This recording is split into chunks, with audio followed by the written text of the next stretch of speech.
Self-sabotaging is a huge part of borderline personality disorder. Each of us builds our own unique self-sabotage cycle, and we get trapped in this cycle and it just goes on a continuous loop. What is really difficult about this cycle is that, one, it happens so fast and it comes with such intense emotions and feelings that it really feels like we're doing the right thing.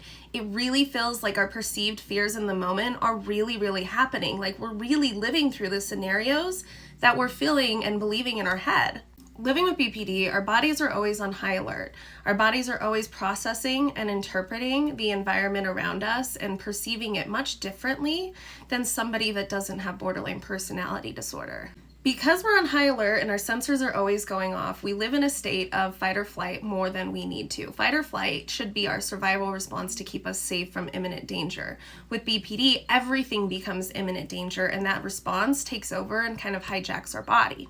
Now remember, this is not just an all-in-our-head response. This is a physical response that sends our body into alert mode that, hey, we need to pump up the chemicals, we need to protect ourselves, we need to reduce the energy to the other organs in our body right now because we're protecting ourselves. It physically changes, making the intense feelings that much harder to get rid of because it solidifies to us that we're protecting ourselves, we're doing the right thing, we're keeping ourselves safe. This belief makes it hard to stop self-sabotaging. Because even as maladaptive as it can become, even as harmful as it can become, even as much as it can destroy our lives, our brain can find a way to perceive it in a way that's actually helping us from all of the perceived dangers around us.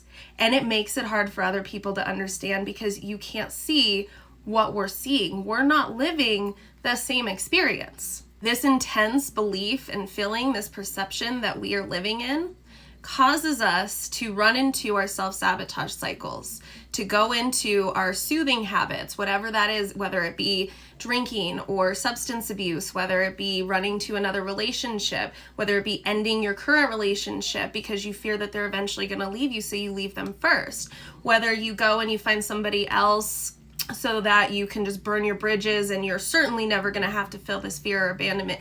There's 1,000 different reasons and ways that people self-sabotage in their life, and it's all unique to them. However, it's because we're living in this different perception. We're living in this idea, and we have this intense feeling of this fear of abandonment that's about to happen or rejection that's about to happen, and we're saving ourselves from this.